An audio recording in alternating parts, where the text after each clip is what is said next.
relatora da CPMI do 8 de janeiro, a senadora Elisiane Gama, do PT, propôs um acordo de delação premiada com Wellington Macedo de Souza. O Wellington é um dos envolvidos na tentativa de ataque com bomba a um caminhão nos arredores do aeroporto de Brasília, na véspera do Natal passado.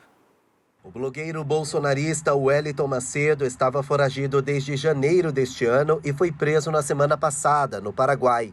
Ele já estava condenado a 6 anos de prisão por participar de um plano terrorista na véspera do Natal do ano passado. De acordo com as investigações, Wellington e outros 2 comparsas instalaram um artefato explosivo no caminhão carregado de querosene ao lado do aeroporto de Brasília. A ideia, segundo a Polícia Federal, seria instalar o caos na cidade para dar margem ao ex-presidente Jair Bolsonaro de decretar estado de sítio e impedir que Lula assumisse o poder. O terrorista condenado foi convocado na CPI mista porque ele esteve no acampamento montado em frente ao quartel-general do Exército.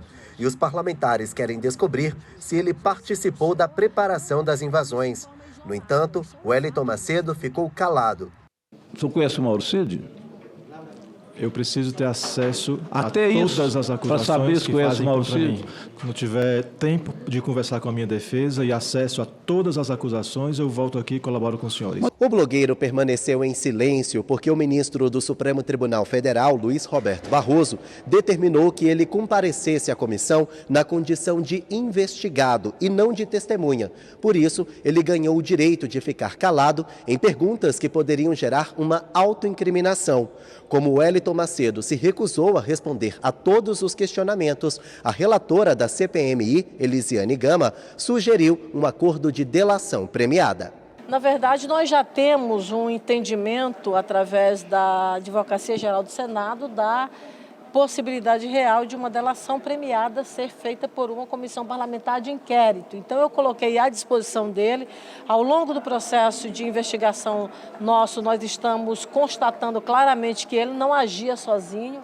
Havia em torno dele várias outras pessoas, então eu entendo que ele tem um volume significativo de informações que poderá trazer para os trabalhos da CPMI com provas materializadas. A relatora disse ainda que a pena a qual o blogueiro foi condenado pode dobrar ou até triplicar por causa de outros processos que ele ainda responde.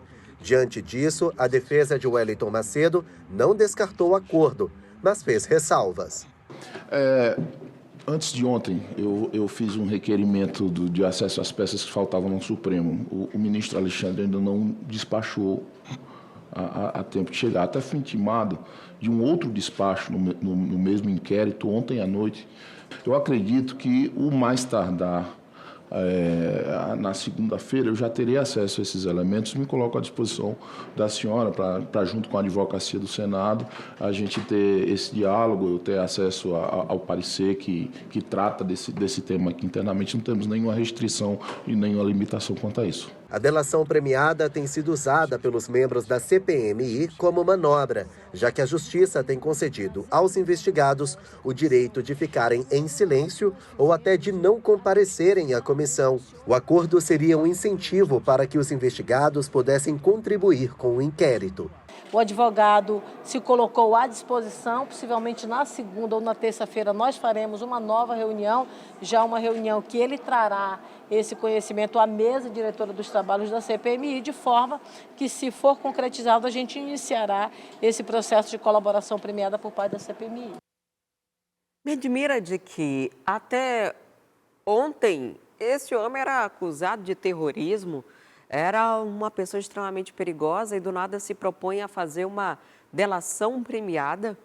Delações premiadas questionadas, inclusive recentemente pela própria Justiça, anuladas. As delações premiadas recentes que colocaram políticos, inclusive, na cadeia, foram questionadas, anuladas. O efeito delas não poderiam ser o suficiente para a condenação de alguém e agora se propõe a fazer uma delação premiada com alguém que tentou só explodir o aeroporto de Brasília. A gente vai seguir acompanhando se isso vai ser, de fato, algo que será executado, né? Porque já há interesse, pelo menos, aí das duas partes, né? Nesse primeiro momento. Vamos ver se alguém vai se manifestar contrário a isso.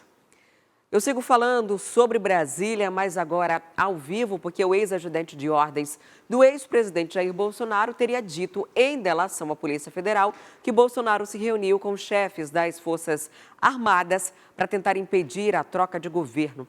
Vou conversar com o Igor Damasceno, que vai trazer os detalhes sobre isso. Igor, isso é uma denúncia bastante grave e ela é oficial, vazou de alguma forma. Da onde veio essa informação da delação? Bom dia para você. Bom dia, Adriane. Bom dia a todos que nos acompanham. Não é oficial, foi vazado pelo portal de notícias UOL, parte desse acordo de delação premiada que Mauro Cid firmou com a Polícia Federal. De acordo com a reportagem, Mauro Cid teria dito aos investigadores que o ex-presidente Jair Bolsonaro se reuniu no Palácio do Planalto com militares do alto comando militar, também com integrantes do gabinete do ódio, ou seja, aliados políticos de Bolsonaro, que eram fiéis escudeiros do ex-presidente, além de alguns assessores, entre eles o próprio Mauro Cid. Ainda de acordo com a delação do ex-ajudante de ordens de Bolsonaro, um assessor identificado como Felipe Martins teria entregue ao ex-presidente uma minuta com teor golpista. Nessa minuta, seria possível decretar estado de defesa no Tribunal Superior Eleitoral para que o então presidente Bolsonaro cancelasse as eleições de outubro do ano passado e impedisse, assim, que o presidente eleito, Lula, assumisse o comando do país no dia 1º de janeiro deste ano. Isso é o que diz parte da delação de Mauro Cid aos investigadores. Tudo teria acontecido logo depois da derrota de Bolsonaro nas urnas eletrônicas em outubro do ano passado. Ainda nessa delação, Mauro Cid afirma que esse foi um prelúdio para os atos golpistas do dia 8 de janeiro. Ele disse também que o representante da Marinha, identificado como Almirante Garnier, teria ficado muito animado, concordou com esse plano golpista que Bolsonaro estaria desenhando ali no Palácio do Planalto. Agora, o comandante, representante do Exército, não gostou nem um pouco, disse que não era para contar com ele e que, por isso, o plano teria ido por água abaixo. Essa é parte da delação premiada de Mauro Cid à Polícia Federal, repito, de acordo com uma reportagem do portal de notícias UOL. Agora, a informação que eu tenho é que a Polícia Federal tenta confirmar se essa minuta golpista que foi recebida por Bolsonaro é a mesma que foi encontrada na casa do ex-ministro da Justiça, Anderson Torres. A PF ainda cumpre mais diligências para comprovar outras informações que teriam sido repassadas por Mauro Cid. Isso respondeu no governo federal, acabou respingando ali no governo federal. O atual ministro da Defesa, José Múcio Monteiro, disse que é bastante constrangedor que militares estariam envolvidos no suposto plano golpista, mas ele defendeu a instituição. Disse que as pessoas que teriam participado dessa reunião não estão mais no poder. Vamos ouvir o ministro. Todos esses nomes especulados são coisas do passado, do governo anterior, e o que nós desejamos é que isso seja resolvido de uma vez para que nós tenhamos quem são os verdadeiros culpados e que possamos tirar esse manto de suspeição que se abate sobre todo mundo.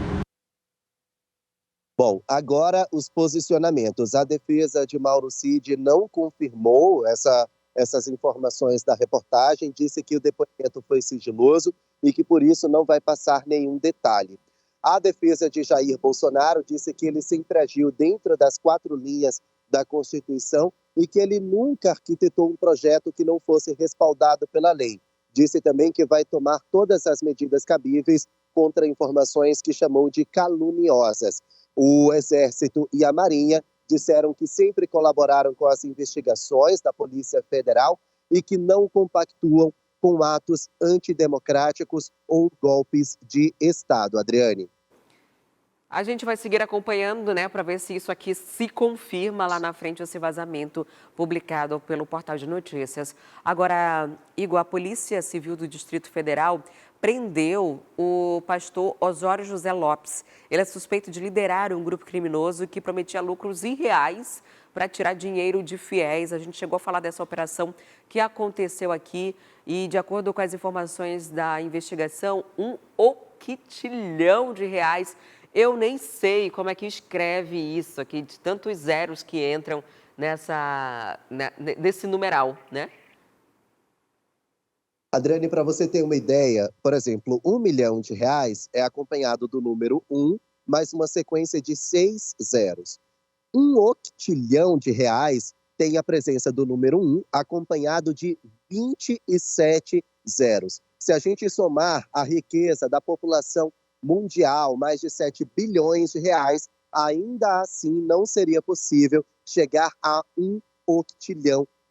Só para você ter uma ideia de que esses lucros seriam realmente irreais para as vítimas. O pastor, identificado como Osório José Lopes, foi preso na cidade de Sucupira, fica no interior, na região sul de Tocantins. Ele estava escondido numa fazenda, já era considerado foragido da justiça já há algumas semanas por aplicar esse tipo de golpe contra fiéis. As investigações da Polícia Civil do Distrito Federal apontam que o pastor usava a fé das vítimas, algo em torno de 50 mil pessoas, para ganhar em cima delas. Ele prometia lucros irreais, falava que se os fiéis aplicassem dinheiro, começando ali em R$ 25, chegando a 10 mil, 15 mil reais, em movimentações financeiras e até mesmo ações humanitárias, essas pessoas teriam rapidamente um lucro bilionário.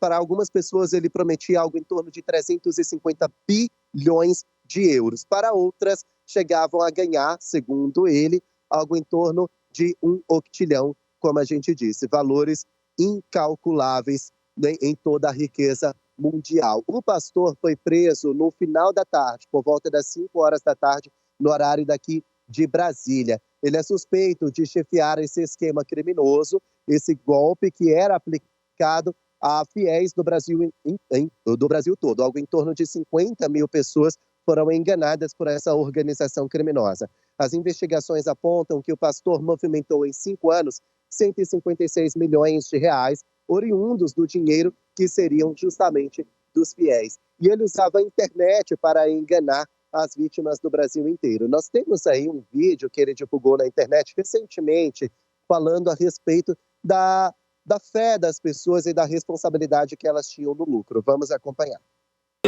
Definitiva das operações, e o pastor Osório passa para vocês, de uma vez por todas, não um problema, né? Mas eu passo para vocês a responsabilidade de cada um cuidar dos seus próprios negócios, daquilo que muitos criticaram e disseram que não existia, que era uma farsa, que era uma mentira, que era isso, que aquilo, está empurrando. Vamos ver então.